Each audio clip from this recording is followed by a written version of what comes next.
5월 26일 수요일 하나님 앞에 나아가는 조용한 시간 에티큐 시작합니다. 오늘도 함께 기도문을 읽으며 하나님의 말씀 앞에 나아가도록 하겠습니다. 하나님, 오늘도 하나님 말씀 앞에 나왔습니다. 이 시간 진실된 마음으로 말씀 앞에 서게 하시고 이 시간 하나님이 주시는 말씀대로 살아가게 해주세요. 예수님의 이름으로 기도드렸습니다. 아멘. 오늘 우리가 함께 읽을 말씀은 출이집트기 22장 5절에서 9절의 말씀입니다. 사람이 밭에서나 포도원에서 짐승을 먹이다가 자기의 짐승을 놓아 남의 밭에서 먹게 하면 자기 밭에 가장 좋은 것과 자기 포도원에 가장 좋은 것으로 배상할지니라. 불이 나서 가시나무에 댕겨 낯간이나 거두지 못한 곡식이나 밭을 태우면 불러온 자가 반드시 배상할지니라.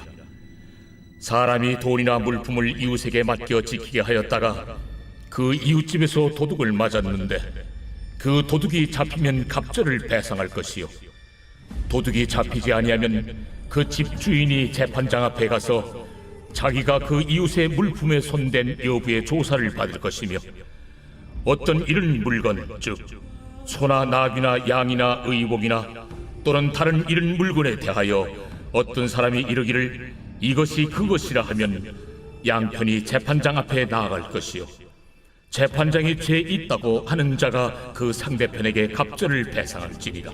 우리가 월요일부터 하나님께서 이스라엘 백성들에게 주신 백성들 사이에서, 사람들 사이에서 지켜야 하는 법을 계속해서 함께 나누고 있어요. 우리가 계속해서 정말 하나님이 사람을 너무나도 사랑하셔서 서로의 목숨을 빼앗지 않기 위해서, 또한 사람들 사이에서 일어나는 문제들에 대해서 사실 법이라기보다는 하나님의 마음을 우리가 함께 보고 있는 것 같아요. 오늘은 자신의 가축이 남의 밭에 소산, 남의 밭의 것을 먹는다면 자신의 밭에 있는 것 중에 가장 좋은 것으로 보상을 해야 된다고 말씀하시고, 불을 내서 남의 밭이나 남의 논에 피해를 입혔다면 그것에 대해서 보상을 해야 된다고 말씀하세요. 또 돈과 물건을 이웃에게 맡겼는데 도둑이 와서 훔쳐가면 그 도둑이 2배의 보상을 했어야 했고, 도둑을 잡지 못한 경우에는 그 물건을 맡아준 주인이 가서 재판으로 판결을 받아서 자신의 무죄를 밝혀야만 했어요. 그리고 또한 한 가지의 물건을 두 사람이 주인이라고 이야기할 때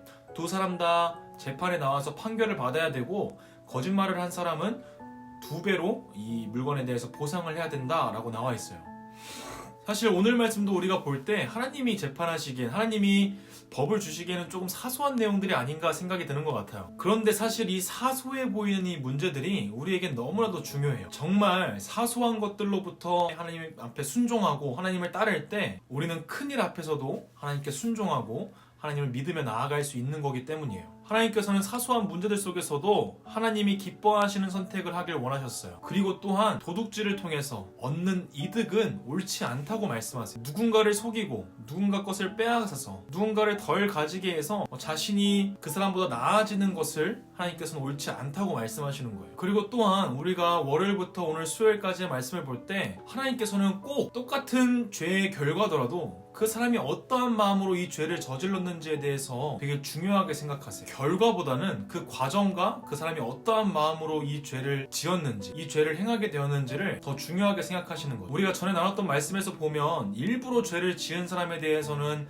그 죄에 대한 벌을 주시지만, 일부러 짓지 않고 실수로 또는 자신이 알지 못하게 지은 죄에 대해서는 하나님께서 하나님의 자비를 베풀어 주세요. 오늘 말씀을 통해서 우리는 우리의 마음이 어디를 향해 있는지를 잘 생각해 봐야 해요. 이스라엘은 마음속에 하나님을 중심으로 두고 하나님의 말씀으로 살아가는 이유는 하나님께서 430년 동안의 이집트의 노예였던 이스라엘을 구원하시고 하나님께서 주어주신 땅으로 이끌어 가시기 때문이에요. 그렇기 때문에 그것에 대한 하나님의 구원에 대한 감사한 마음으로 하나님 앞에, 하나님의 말씀 앞에 순종하게 되는 거죠. 그 하나님의 조건 없는 사랑에 대한 순종의 마음으로 하나님 앞에 나아간 거죠. 이처럼 우리도 하나님 앞에서 예수님을 통해 주신 그 사랑으로 죄인이어서 죽을 수밖에 없던 우리가 구원을 받게 되었어요. 우리는 그 사실을 기억하고 내 마음의 중심이 하나님 앞으로 나아가기를 진심으로 기도합니다. 이스라엘 백성들에게 주신 법을 보면 우리가 생각하기에 그냥 법이구나, 학교에서 역사책 보듯이 아니면 도덕책 보듯이 그냥 딱딱한 글로만 여겨질 때가 있어요. 하지만 하나님께서 이 법을 통하여서 하나님의 백성에 대한 사랑을 계속해서 보여주고 계세요. 우리가 그 말씀 안에서 하나님의 사랑을 느낄 수 있었으면 좋겠습니다. 자신들의 백성들 사이에서 작은 갈등이 더 큰 갈등으로 번지지 않게 하기 위해서 하나님께서는 죄에 대해서 판결을 내리시길 원하시는 것이 아니라 그 죄를